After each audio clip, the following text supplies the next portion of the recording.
All right. And if you would be willing to play one more interpersonal game with me, then what I would love to do is just do a quick review. And I'd love to hear from you if you're willing, with words or with robot chat boxery. What's something that sort of stuck with you from this morning? That could be, oh, I really dug this, or oh, that's neutral, but I'm going to remember it, or oh, I'm not liking the way you said this, bro. Whatever it is, it's going to really serve as a review and also help me to understand how the material is landing. So anything to share from either from what I taught or from what you experienced in your own practice sessions? What do you say? Okay, I'll Mike, jump go in. for it. Um, you know, I'm just looking back at this thing, and this has been a great review so far of things I've done and forgotten about or pushed aside in favor of other stuff. And it's nice to just kind of have it all in one big ball in the morning. Very So, cool. so thank you for that. Thank you Love for it. the memories. And yeah. Yeah, my pleasure. And hopefully, I mean, one of my goals is for this coursework, even for experienced meditators, with this idea of making a map. You know, maybe you don't particularly enjoy my map, but having the sense of playing with known practices, Mhm. where how they might line up, because some of us after a while we actually like I could be doing Tonglen or energy visualizations or calling on the llamas or sitting silently, and when do I do what out of the whole corpus, is a really fun inquiry. And so I kind of like playing with maps and models for that reason too. So cool. Good memories. I like that. And then in the chat box, we have a reminder of the 2-1 breathing technique. So glad you enjoyed that. And yeah, just a really great practice to do. What else do you recall, or what stuck with you or tickled you from this morning? Relaxation, with the Yoga Nidra. So good. So good. Yeah, I was having I did my personal practice on the break because, it's never quite, I'm getting pretty good practice in guiding, but you get something else when you're not trying to also drive the ship. And my meditation was very Yoga Nidra influenced. I was doing a different practice, but it was like deep, kind of restful. So that was pretty fun. What else do you remember? We did other things, or we talked about things. Anything else stick with you thus far, just as our review and integration, interpersonal time? Or any outstanding questions left over?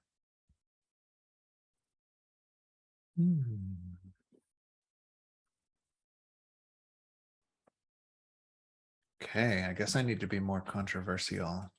So we'll have a little more discussion going on. Or no, wait, it's Earth Element Day. Less controversial. We'll save that for Fire Element Day.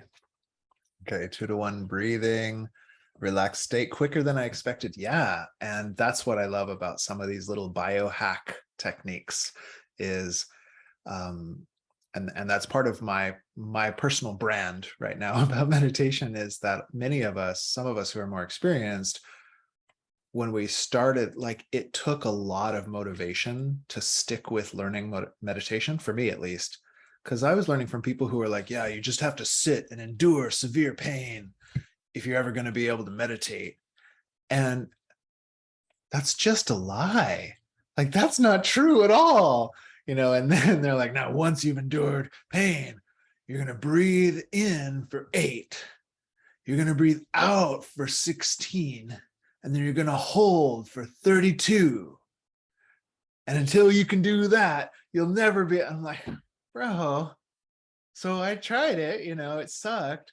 And my body felt like it was on fire, which was pretty cool to know that that's possible. But I don't really recommend, like, it has no intrinsic benefits to it. And then they're like, okay, now that you can breathe like a wild person, stop thinking entirely. And if you're lucky, you've got karmic seeds from a past life, that'll all add up to like meditation benefiting you. But for a lot of us, you could do all of those steps and still not get relaxed, right? And so what we have found through good meditation systems coming to light, as well as just through modern research, is that you can get to the relaxation part, like the carrot that all of these yogis were been dangling in front of me, like, oh, one day you'll profoundly release and blah blah blah. Like you could get that on day one and then do all the other stuff from there. It's pretty cool. So that's what we're at. That's what we are about with Earth Element Day. So let's do just a couple of concepts while we're coming back in from lunch, whether you just were in a deep yoga nidra like me, or whether you just had some food or are transitioning. Let's do a little mental verbal, and then we'll get back into practice. But I'll invite you, if you'd like, to do 3-2-1 ratio breathings as a way of transition, just to play with that for today. So on your own,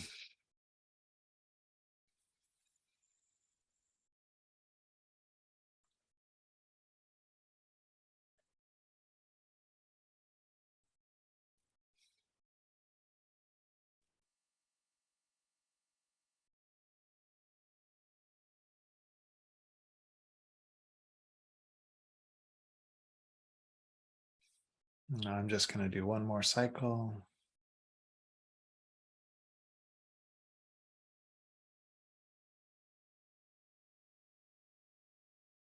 It's quite pleasant.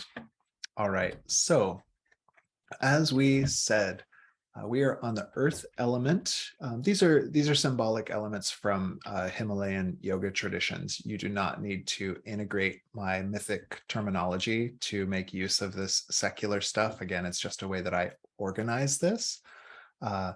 But the symbolism of earth in this case, why we're using this as our foundation training, is that it is solid, it's nourishing, it's dependable, and I'm going to say dependable / cyclical, right? Cyclical. So the earth in general, of course, you could induce ice ages or heat waves or things like that if you tried really hard. But in general, the earth flows in dependable cycles, and things like gravity, it's pretty much, it doesn't really turn off to our knowledge thus far. Similarly, like if you don't want to engineer heat waves, one of the best technologies you might learn to integrate is earth berm houses, or houses that are sort of half underneath the ground, because the temperature, once you get down a few feet, is just stable like all year round. Whoa. So root cellars, good old fashioned technology. And this is kind of the power of the earth. So we're doing that first. You'll remember our developmental task, without going deeply into, Mary Ainsworth's findings or anything like that. But the developmental task, we can generally say secure attachment, that kind of feeling of secure attachment. I was thinking about this on the break. So one other piece of the story of where this work is coming from, the inspiration of kind of collating various meditation techniques into a developmental map, is that the last training with some of these advanced students who are here, we were also talking about communication and coaching people in communication, coaching people in relationship challenges, things like that. And one of the reasons that I wanted to offer a more in-depth meditation class is because, let's see, is this an okay way to say this? Well, I'm going to try. I'll throw it out there. A lot of our conflicts in relationships are due to our lack of capacity to self-regulate.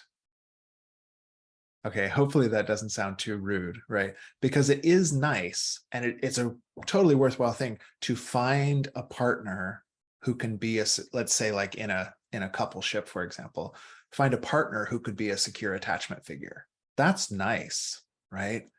But the whole job is easier if you're not depending on them to always be the secure attachment. Like if you're not getting all of your attachment needs met through your partner's stability, right? Maybe you haven't finished your work as a human growing. I know I haven't, but maybe you've also got a therapist who's your secure attachment figure. Maybe you spend time with your dog in the morning, remembering that someone loves you unconditionally. And so perhaps you can love yourself unconditionally. When you're not trying to get those basic needs met from another person, they stop failing so much, right? Because they'll never be able to meet all of your needs for unconditional love and compassion. We have to be meeting those like from inside, from this stable place. So that type of work that allows us to kind of get that basic ground, that basic earth to stand on, so that when we come to our friendships, who are also, these are these secure attachment relationships. If we have friends that we can really trust, we can come to them from a place where we're standing or sitting or lying on our own gravity, rather than having to continually lean on external sources for that. So it's really potent work inwardly, relationally. Today, we're working on the intrapersonal, but sometimes thinking about it and how it relates to our interpersonal helps us out as well. So we're focusing on these earth qualities: solidity, nourishing, and dependability, or cyclicalness, something. I'll figure out the word for that in a minute. And we're going to be doing techniques that evoke or invoke these qualities. So when we focused on just settling into our posture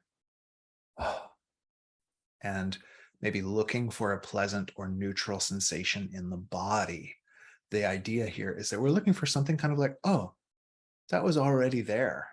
And then I just put my attention on it. And there's this sense of sort of grounding and solidity. When we did the orienting practice, which you're welcome to do right now, if you like, I will, where you just let your eyes wander and you find something that just, for whatever reason, that looks interesting or neutral or just not too, I don't dislike it, or maybe even like it. And you do that for a sec. There's this sense of like, coming to touchdown.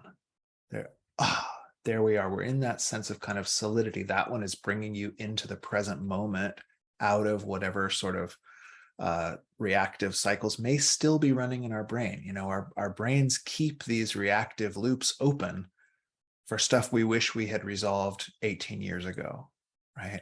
So if we can use a technique that gets us into the present moment, where, thank goodness, what it looks like is that you're sitting in a safe environment, right? There's no, mean doggies who might bite you, I hope, at your ankles. There's not a mean one, right? That friend who you currently have drama with on the internet, they're not there right now. We're just here. And when we can come into that, it's quite stabilizing. So that when you have to, tomorrow, open up the Facebook or whatever again, and like, oh, there they are, passive aggressively commenting on my latest. Oh, I'm processing my own thing. Excuse me. You're coming there from, oh, you went back and got ground. So you've been solidified. You've been nourished. Okay, so what we're going to work on next is this sense of nourishment. This sense of nourishment. One of my meditation teachers actually does this from a traditional yogic Buddhist standpoint and talks about the levels of practice. So this is not the common aspect of Buddhist yoga, but you may have seen, like in Tibetan Buddhism, they have all this iconography, right? You'll have these peaceful, like I said, the white guy with the forearms and a couple of the arms he's literally white. He's not like a white guy. He's literally like snow colored, represents luminosity, right? And two arms are holding a jewel. and which represents your compassion, the wishing jewel of the compassionate heart. And one has a mala, and I think the other one has a flower or something like that. And they have these peaceful, peaceful deities, right? And then if you hang out with Tibetan Buddhists for long enough, you'll go to their house, and then you might see one of these deities who like they have like fangs. Like they still look pretty cool. Oh, I'd hang out with that homie. But their facial expression is like this. And you're like, oh, and it's not just a white guy anymore. Now there's gold ones and red ones and dark blue ones. And then you'll get the ones who are like, they're not just looking like this, like they've got more eyes bulging out and horns and flames. Right. Okay, these represent different stages of the path of practice, actually. And so my Lama calls this the milk level and the meat level of practice. And the metaphor is when you're a little baby, your whole job is to take in milk and make meat. Your job is to grow, to get nourished and grow. Many of us are little babies spiritually and meditatively. And our job is to take in nourishing, peaceful, pleasant stuff and grow this stability, this secure attachment, this well of resource and calm. And when one has done that, it is said, you grow into the meat level, which is also called the mommy level, because what a mommy does is they take in meat, in this case, something harder to digest, a tempeh, if you're of that inclination, and they make milk to nourish others. In the iconography, all those peaceful images where it's like, oh, there's the wishing jewel, and he seems so happy, he's smiling and emanating rainbow lights. That's for when we need help. Like, I can't regulate myself. So somebody send me rainbow lights. The more arms you have, the better to hug me with, grandma, right? And we take that in. And that's not a part of the meditative path. Like, don't listen to those fools who are like, hey, Stoicism said you should not care how you feel, but just get on with life. Like, no, we've adopted some puritanical culture and put it in the mouth of Marcus Aurelius for street cred, but it's not accurate to how human development works. We need to learn to be nourished, learn to be calmed from within or from without. And then what happens is once we have this well of resource, that becomes something that we can then apply to all of these other situations. And in that sort of tantric iconography, that's where the deities look like these big wrathful folks. It's kind of like being getting to brown and black belt in your martial arts class, right? Up to that point, if it's a good school, everyone should be encouraging you, and you should never get a black eye. And, you might have overstretched, but they teach you how to, like, put the tiger balm on there or whatever.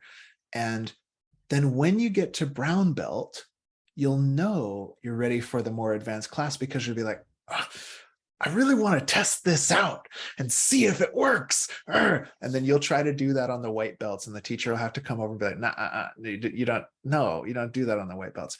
But they'll put you in the intermediate class, and then someone will throw you across the room, right?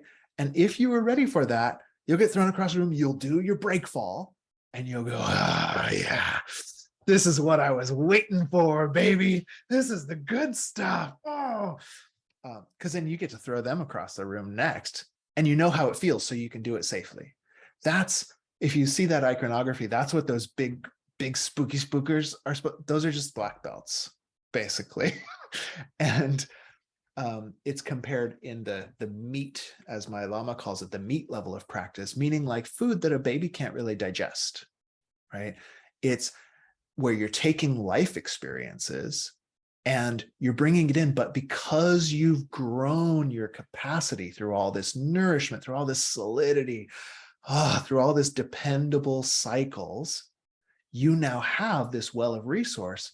You have break falls and you have slips and dodges. You can engage with the black felts and have that be a fun time instead of a time where you're just in danger and being injured. So we're on the earth element. Thanks for letting me rant about black belts there for a second. So we're going to do resource. Remember, we talked about resource, refuge. I don't know, I'm in a mood where like, oh, the 3 R's, let's say resource, refuge, and regulation. We're learning to self-regulate too. So we have been using tools of our body, breath, and mind to learn resource. So body tools that we use, just to review, we did tapping. We did some tapping tools. We put ourselves in a posture of repose. These are body tools, and like in the Buddhist classics on meditation, these all go in the same spot. They say, make a beautiful altar. Why? Well, because that's a beautiful like earth element environment. Your mind will calm down if you're not meditating just in a weird janitor's closet or something like that. Like there's something to that. When you let your eyes fall on, oh, I put flowers on the altar, the mind goes, oh yeah, things are beautiful. If you try at the very beginning to meditate in the New York subway, it might not ever work. That comes a little later down the road. So you would clean up the room, you make an altar, and then they have this whole like taking refuge, which is all about visualizing that these nourishing qualities are coming to you. So I like to use, so we did the tapping, we did these guys, and these are all bodily tools of creating resource. Even the eye movement one, this is actually, it's because that type of orienting movement of your eyes tells your brain it's safe. I don't have to hyper focus on something. I can check out what's possible, what's next, what's new. When we're in that technically this is called the approach circuitry of your brain. You can't be in approach and avoidance at the same time, right? And so we're using, these are just biohacks. We're using the biohack of wiggling your eyes around to trick your brain into moving into approach orientation and out of avoidance orientation. And then what's neat is that your mind, wherever that is, believes your body. It believes, you just do the switches and the mind goes like, oh, okay, let's see what's possible. This could be interesting because your eyes told you that that's how you felt. Dude, it's super weird. Super weird. And the reason I want you to be able to teach this to all your kids and your friends is because if, like many of us, you do this all day, how much eye movement am I getting? I'm getting so my face is telling my brain that I'm need to be focused on something, and thus I'm stressed out all day. Whoa. But what's cool is that it's not like, oh, throw away all the phones and let's go back to the Renaissance or something. Like, well, I mean, they are trying to revive the bubonic plague in some parts of the world, but just lack of phones was not the answer necessarily. But if you look up from TikTok for a minute and wander your gaze around the room and then do a 2-1 breath, you can actually snap yourself right back into some present moment reality. And then you might want to actually have a conversation with someone instead of looking at TikTok. It's a weird cycle that we're looking at the thing because we're stressed out, and then it keeps us from going toward the things that would actually nourish us, like having dinner with friends, taking a walk, taking a bath, things like that. So if we can get some of these biohack pattern interrupters, we can actually change the cycle a little bit. Okay, so those are some body tools. We tapped ourselves, we laid down on the floor, we moved our eyes. Breath tools, we did the 2-1 breathing. This is your main breath intervention. And you'll see it if you study Qigong with me, when we do the 6 healing sounds, that's basically the same as this 2-1 breathing. we go, oh, inhale to your lungs, exhale with the sounds,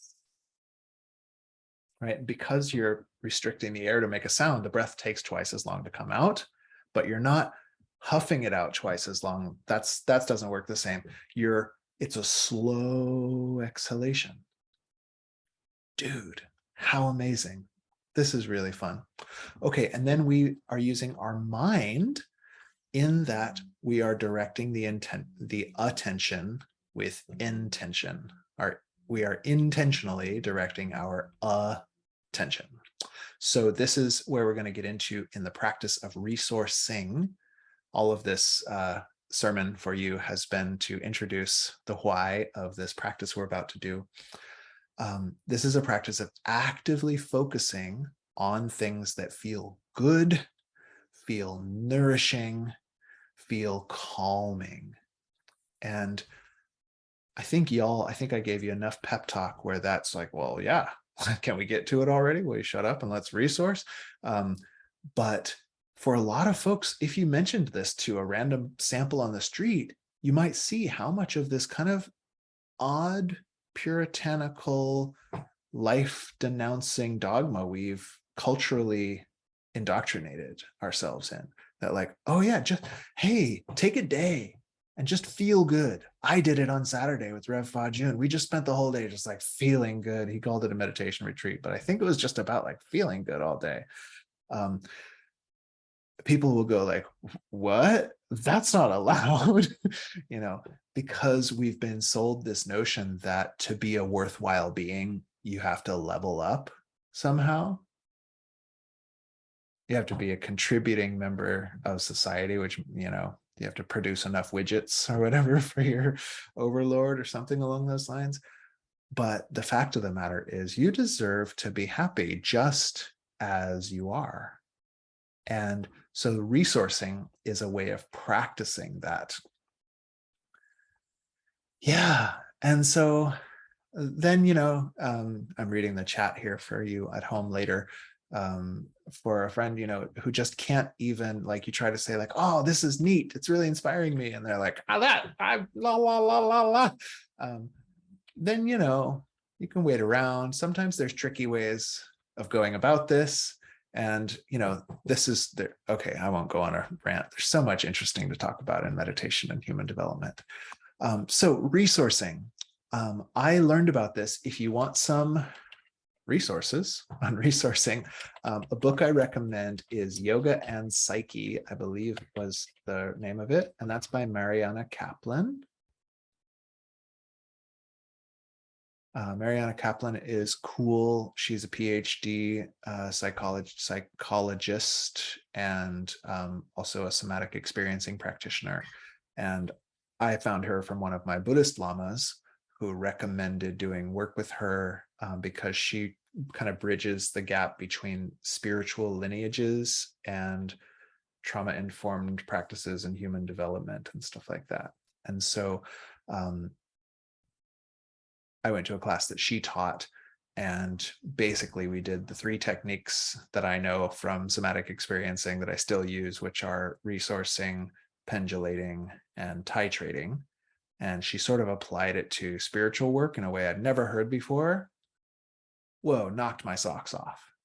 I was like, why did no one ever teach me this before? This is absolutely bonkers. So having taken the class, I didn't find the book all that exciting, but it has all of this stuff in there in case you need a reference. And then the other is Waking the Tiger by Peter Levine. And I like Peter Levine's other stuff. If you're not a reader, he's got some YouTubes out there and stuff. And I just love the practices that he presents. So you might want to check that out. So resourcing, basically, in that system of trauma work, which I'll try not to misrepresent. I'm not a SE practitioner, but basically, eventually, we don't just stay in the earth element where everything is happy and peaceful and rainbows and beings of light sending them to us. I mean, like eventually you'll probably have to go to work again, right? Or, the world will come knocking on your door in some way. But in that practice, especially for healing trauma, they also say, like, look, you don't just get to like dissociate into a world of pleasure where your traumatic experiences and memories don't exist. That's part of what got you into the problem in the first place. But they go to relate with that traumatic material or troubling material from having built up all of this capacity to relax, to self-regulate, to calm one's own nervous system. That's the pendulating tool. And as well in the titrating tool, which is a word from chemistry where like you add a little bit of a substance at a time so you don't get a crazy chemical reaction. The trick to that is that you have learned how to direct your own intention. So you actually get to decide, direct your own attention. So you get to decide how much of a certain thing you're going to feel, right? Most of us are walking around and we get flooded by traumatic memories or something if we have them, right? You're just do, and then they whoosh 100%. Some of the practice is to learn to flood yourself with enjoyable sensations or pleasant memories.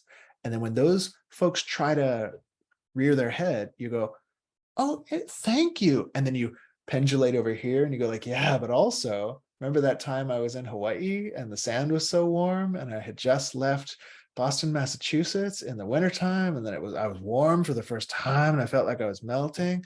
Yeah. And then you go, okay, trauma. Can I hear what you were saying, but at 2% of the volume you were about to say it? And wouldn't you know, when you do this well, usually with a helper, the traumatic material goes, oh, okay. Let me tell you, I think we're screwed, buddy. I think things really suck.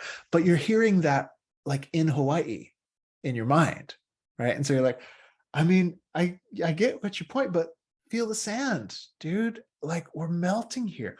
So I don't know if that explanation helps at all, but we learn through practices like this that we can direct our attention toward pleasurable sensations, toward pleasurable memories, toward pleasurable imagery. And that's like you have that choice. That's a skill that's a muscle you could develop within. It's really quite cool. And the advanced meditators like Navy SEALs and folks learn Zen meditation to withstand extreme conditions. And the whole thing is learning that you can direct your attention, right? So you're undergoing extreme conditions as a Navy SEAL and you go, yeah, but why am I doing this? And they focus on how much they love a particular value. And that floods their body while they're swimming in ice cold water because the trainers want you to quit, right? They also use the breath tool. They do a square breathing. They do these breath holds and stuff like that. But it's recognizing that we can direct our attention toward other things, even amidst extreme inner or outer circumstances. But the start of it is flooding ourselves with pleasurable or neutral sensations. Whoa. Okay, how does that sound? Talk back to me for like 1 minute and then we'll do a practice. Any complaints about that or hallelujahs? Did you ever try this before? Tell me something. I need interpersonal interaction to let me know how we're doing. I'll do it. Okay, what do you got? I'll do it. Take one for the team, bud. What do you say? Yeah. Oh, you'll do the practice? Yeah, Your give it. All right. Oh, yeah. My sales pitch has worked. Excellent. Okay. Anybody else? Just one. Unless somebody's typing. I think somebody is. Okay. Well, while the typing happens, I will start to introduce you to the method we're going to do, which is called resourcing with a nature image. Resourcing with a nature image. And it's quite simple. This one's not going to be a long session. we'll do this and then we'll transition and we'll do a longer session in a minute. But how this one goes is you're going to remember some place in nature that you felt really comfortable. Someplace in nature where you felt really comfortable, or even like blissful or really alive or safe, all those. So you can start on that. I'm going to read this. Don't go too hard. This is just the preliminary. Just kind of come up with those. Okay. How I can translate that into practice for my neurodivergent kids who both struggle with not feeling they can control their reactive brains. Yeah. And so part of that is training. Part of that's just training, right? Because it's not that we have, it's like if I said everyone can do pull-ups, right? And in a way that's a little bit ableist because some folks' bodies won't ever be able to do pull-ups, right? But let's say, everybody has all the musculature to do pull-ups, but not everybody's going to be able to jump up there and do a pull-up, right? But amidst that group, a lot of them could probably do a dead hang for 2 seconds, right? And then some of them could do a bent arm hang for 30 seconds or something like that. So that's where we want to start. It's not, hey, you can control all of your own emotions. Like, I think that's BS even at the advanced levels personally. Super advanced levels, there is some intriguing research, but we don't know if that applies to every human's brain or if it's just those self-selecting individuals. Okay, different conversation. So what I would guess in terms of like, there are all kinds of neurodivergencies. I'll just take my own, that I'm this specific kind of introvert who's prone to anxiety, right? So there's a certain thing where I just need to know that that's the case. And part of the earth element is setting up my circumstances to support this physiology. And then as well, it's knowing that I can't go from 0 to 60 to saying like, hey, and then when you have anxiety, just remember to breathe. It's like, no, remembering to breathe that's a whole training, buddy. But if I started doing 2-to-1 ratio breaths at some specific transitional moments, now it might be more likely that I could do that when I was about to be triggered and flooded. If I had some little tools that I liked doing that I practiced in neutral or slightly activated times, it becomes much more likely that I could do those when I was in an activated time, right? So that progressive, in weight training and progressive overload, we don't really want to overload ourselves, but progressive load really holds true. And we got to remember it's body, breath, and mind. And so to say, oh, you can direct your attention, I'm kind of taking an extreme point on there, but as well, you might need a weighted blanket. Like if for some of us, it might just be impossible to direct our attention at some times unless weighted blanket is on. And then once weighted blanket is on, attention directs like a genius. And so we set that up. That's a body tool that then supports our inner practice.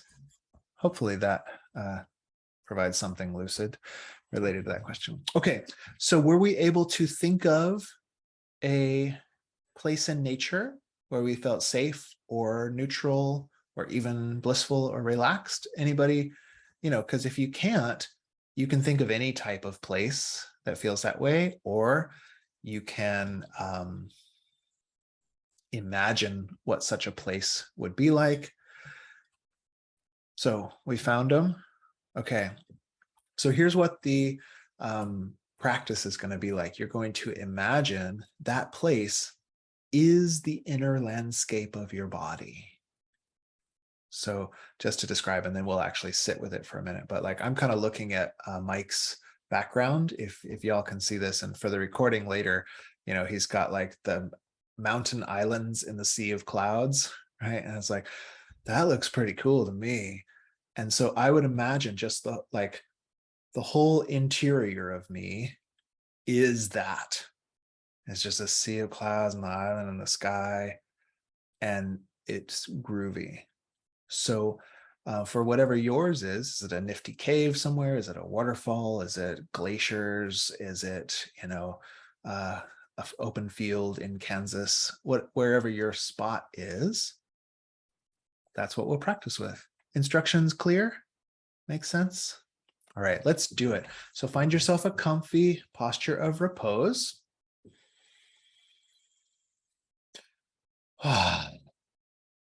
Here's the other easy breath hack, which is to sigh, excuse me. So let's take a couple sighs if you don't mind.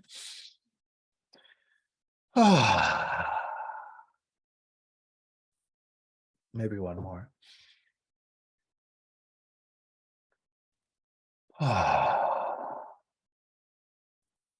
All right, and then set your body into repose. This is just going to be a 5-minute meditation practice, so we won't have to be here for too long. And just let yourself be. I'd like for a moment before we even start, just to do a little check-in. How does your body feel? How does your breath feel? How does your mind feel?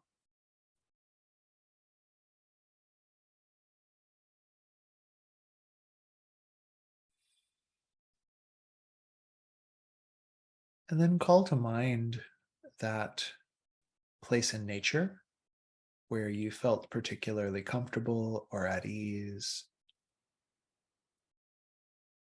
Any of those nourishing qualities. And just imagine that the whole interior of you is that nature place. It doesn't necessarily have to be a detailed visual process. It could just be that that feeling is what your insides are made of. So just practice this way for a moment, resting like that.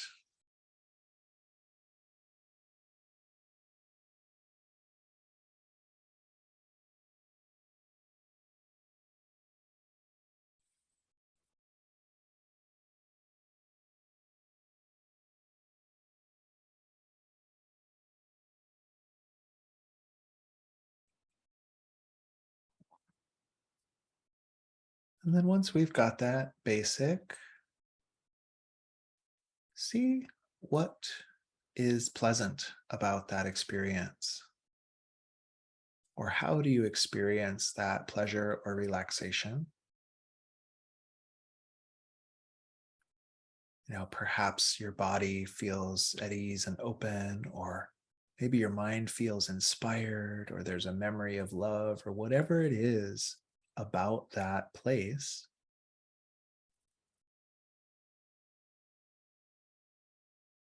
We're going to highlight that with our awareness. We're going to foreground that. And see if you can just savor that enjoyable aspect.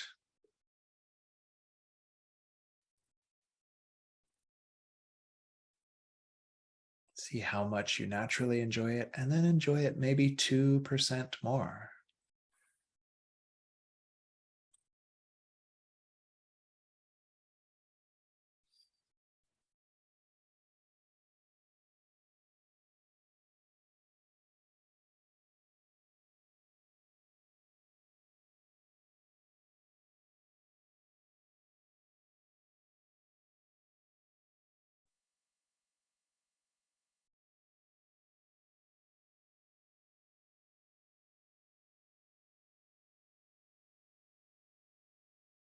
And we'll just take a couple more minutes here.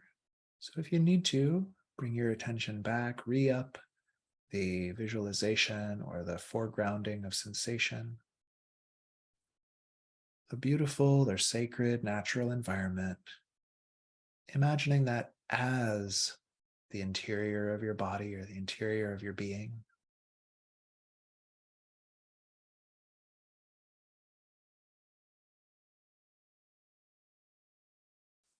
And then anything pleasant about that, just turning that up a little bit, savoring whatever's pleasant about that experience.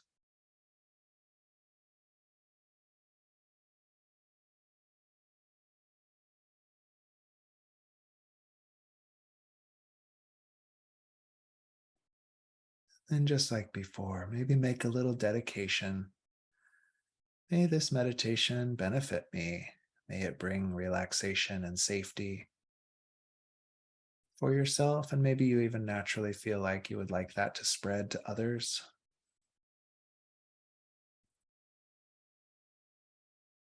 When you're ready, invite the mind to shift gears.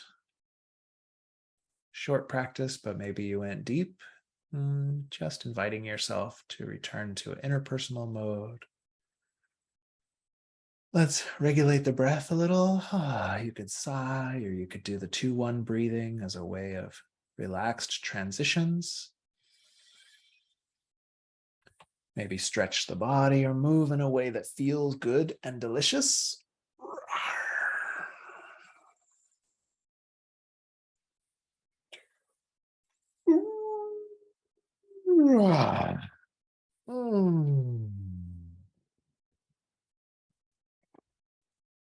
Okay, so resourcing with a nature image.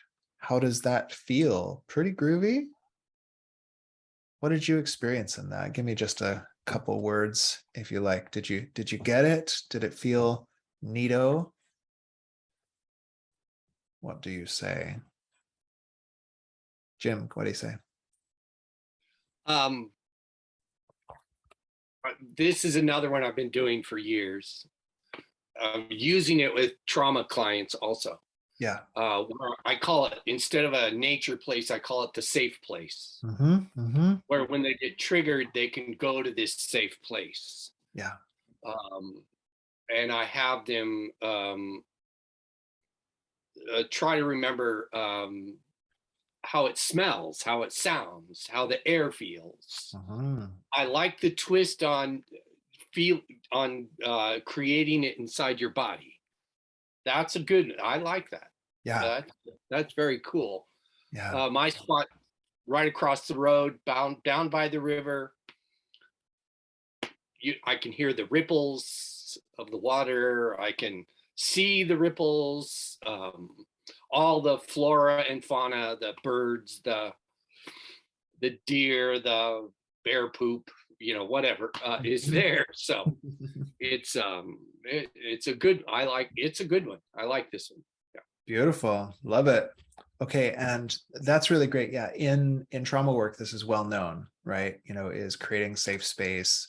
And one thing that we can highlight is, for a while, there's been kind of a cultural narrative. It shows this same bias I was talking about of like, oh, do you need your safe space? Go to your happy place. And they kind of, because nobody knows how ridiculously important that is. We make it like, like nourishment is unimportant, safety is unimportant. And in fact, these are the things that we need most to be fully integrated, happy human beings. So more of that. And then one fine point, the doing it in the body will not be fun for everyone. So for some folks who being in the body does not feel safe, we would do the external safe place. So because this, as you may have noticed in your practice, that will amplify it a bit in a different way. And so in some cases, we don't want to amplify sensation.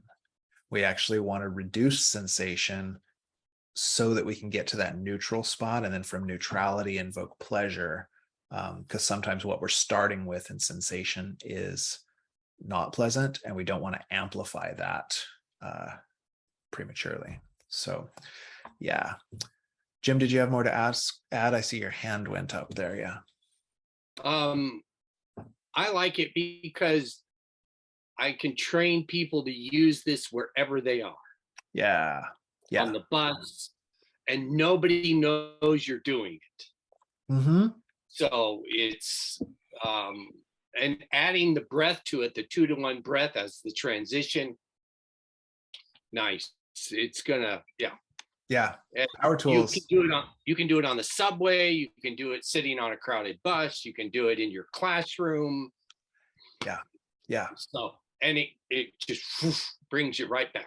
Yeah. And there's some aspects of traditional yogic meditation that follow that, of you would visualize a sacred environment, and you see, oh, I'm in the sacred environment. And there are other ways they use that, but this is a basic human neurology and physiology way of you. Oh yeah, visualize your sacred landscape. Yeah. And you're there. So cool. Mike, what do you say? Maybe I'm just caught up on the way you're describing it. I'm not sure, but you're talking about envisioning this as your inner landscape, as opposed to envisioning yourself in that landscape. Correct. Or So the way I'm doing it is I'm imagining like everything under my skin Mhm. is blank, Sure. and then it becomes okay, right. At this time, it was this particular natural hot spring on the Payette River in Idaho. So my whole self on the inside is a hot spring pool next to the Payette River in southern Idaho. Okay. Yeah. So either one will work. That's the one I wanted to share with you today. Makes sense? I think I naturally go to the other one where I re-experience that space that, Yeah. that I have a vision of. Yeah. So either one, as long as they invoke or evoke those pleasurable sensations, either one's going to work. Yeah. Excellent. What else? Any comments or questions on that little mini practice? Yes, Janelle. I was having trouble with what Mike was talking about, being in the space and then going, wait, no, that's not what we're doing. And being in the space and then trying to like imagine or realize the actualization of it being within me. And when I finally got it, and I finally just let that happen, it just sort of clicked. And there was just this overwhelming emotional response at that point. Just like Wow. it wasn't outside anymore. And that was Wow. really, really powerful. Huh. So awesome. Thank you. That's neat. Wow. Yeah, it was really neat. Yeah, I got a little transmission from that. Oh, Thanks yeah, for I have sharing some. I that. have too much. Take some of that. Thanks for sharing that.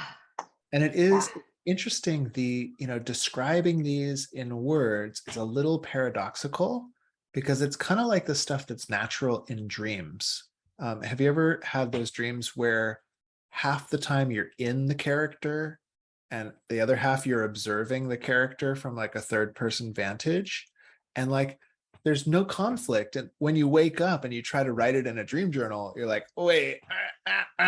But in the dream, like, oh, it's just sometimes we're a person, sometimes we're a witness consciousness outside who's still identified with the person as if they were on the inside, but I'm definitely over.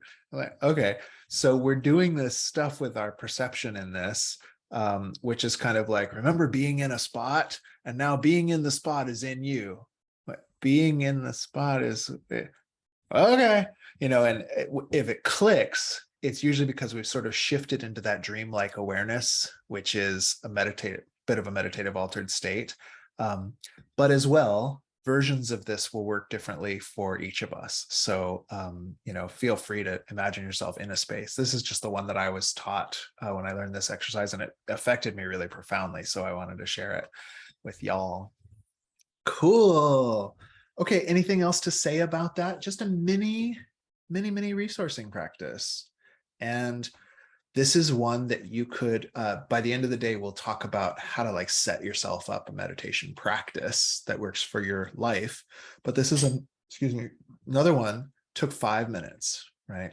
Took about 5 minutes. And so that's one of the other obstacles to meditation that I hear a lot as a meditation teacher is like, well, I would meditate, but when do you find the time? Right? 5 minutes. Okay, I'll give it to you now. The extracurricular version of this is called coffee meditation, or something that you enjoy imbibing. I enjoy a delicious hot cup of coffee. and I spend the money to get really good kind because it's part of my mental health budget. So you sit down with the thing that you like and you take 5 to 10 minutes and you really like it as a meditative practice. This is okay. Don't tell them I told you without an initiation, but this is a tantric meditation practice. This is like you go through 25 years of Buddhist doctorate school, then they initiate you and they're like, now go have dinner with your wife and enjoy it. And you're like, wife? I've been spending all this time being a monk. I don't even know how to talk to girls, but the thing, like, taking enjoyment as the path, because it's a practice of fully focused attention on something that's going to nourish you and calm your nervous system. So really kind of cool. So you would take your coffee, and then instead of what many of us have been conditioned to do, right? You get your coffee, you get in the car and you go to work, right? Or me, I don't have to rush to work. So I get my coffee and I open up TikTok, which I joined as a joke and now I'm addicted to. Rats. Instead of that, you get your coffee and you taste that sucker, and then you turn it up by like 2%. Like, oh, wow, how enjoyable that is. Well, could I enjoy it even a little bit more? So I'm calling it coffee meditation, but you could call it, if you want more official, you could call it savoring practice. Savoring practice. And this is like, you might get more mileage out of that than any of these other earth element interventions that I might propose, of like, we're now about to do like a 20-minute mindfulness practice, like a little real meditation in our meditation retreat. But for a lot of folks, at least beginners, you sit around like, let's do that. And half the time is mind wandering. Half the time is like physical discomfort. That's already too many halves, but there's another half the time where you're wondering if you're actually doing the instructions. And then you get a tiny little minute of focusing on the breath. And it doesn't necessarily promote a lot of relaxation. Whereas 5 minutes with a medium roast from Equal Exchange, I like their body, mind, and soul blend. Personally, it's very smooth and chocolatey, and it's fair trade. So, and you savor it. You did just get 5 solid minutes of feeling relaxed and nourished and like self-compassion. If you have to use your drug of choice to get you to do self-compassion, great.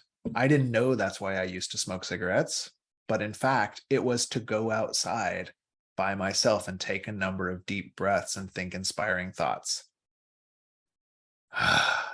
So now you could do that without having to use nicotine for it, right? So that's another version of this that we did. We did 3 distinct methods here, just to break it down. We did the nature image or sacred or safe space. We did the embodiment of that as an intensification of that practice. And then we did savoring. We turned it up a little bit. So we're going to take a break in a sec, but the last thing I will mention to you is another text for this earth element practice. Another textbook you might enjoy is Buddha's Brain, very popular one, and that's by Rick Hansen. And I especially like that associated with this slice of our meditation pie, this earth element day, because his main tagline in there is, our brains, because of negativity bias, are like Velcro for uncomfortable experiences and Teflon for relaxation. And what we want to do through meditation is train to reverse that. So instead of being Velcro for negative experiences and stress and Teflon for everything, people give you compliments and they're like, whoosh, you don't remember them 5 minutes later, right? We want to reverse that. And when nourishing experiences come, oh, we were strong that day. We did hard things. Me and Glennon Doyle, we can do hard things. And I go to bed at night and I actually like remind myself of that. And I go, whoa, that was inner strength. You're so cool. And then when inevitable hardship comes, we go, oh yeah, oh, that's bound to happen in a person's life. Tomorrow will be a better day. Oh, hey, it was just a panic attack, dude. I mean, well, not everybody has panic attacks, but I frickin' do. I'm gonna try again. Let's do a 2-to-1 breath.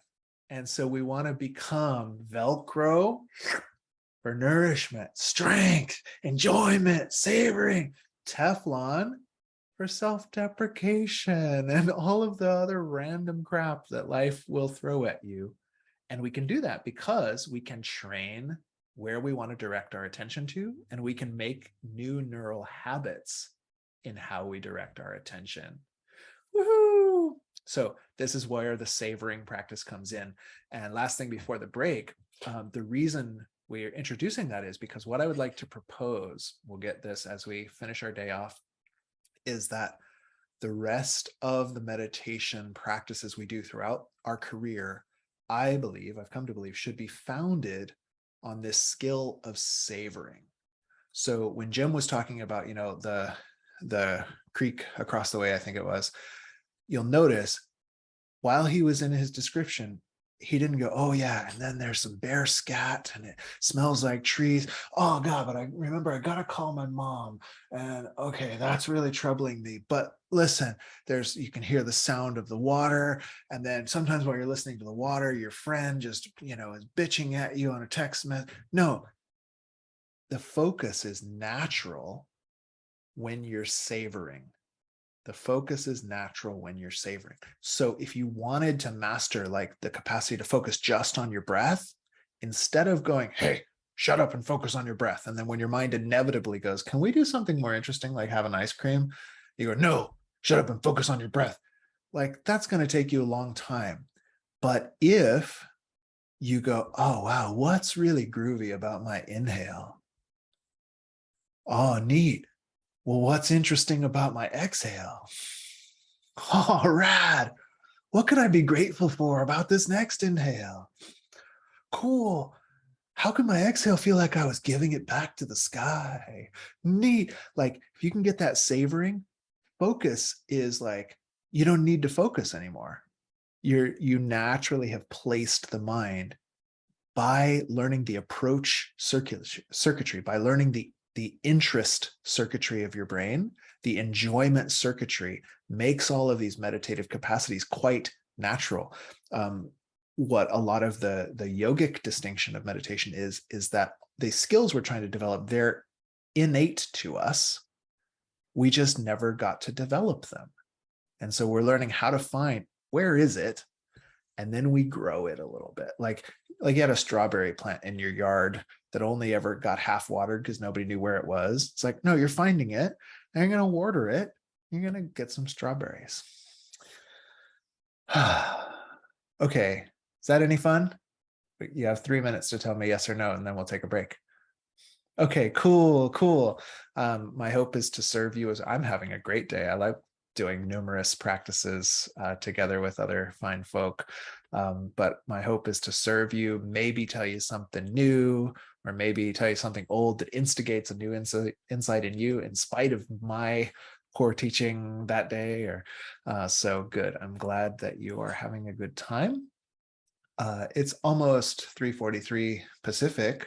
So at 4 o'clock Pacific, in 15 to 18 minutes, depending on when I stop talking, 17 minutes, we'll come back and we will do a sit. So now we'll do a sitting practice for maybe like a 21-minute period. We'll do a little more conceptual. We'll do another, I think we have another yoga nidra practice in store, and then we'll do some wrap up. And that'll have been our day. We'll have done like 4 good meditation sessions, and we'll have learned some stuff and spent time together. So please come back in 16 minutes and I will see you then.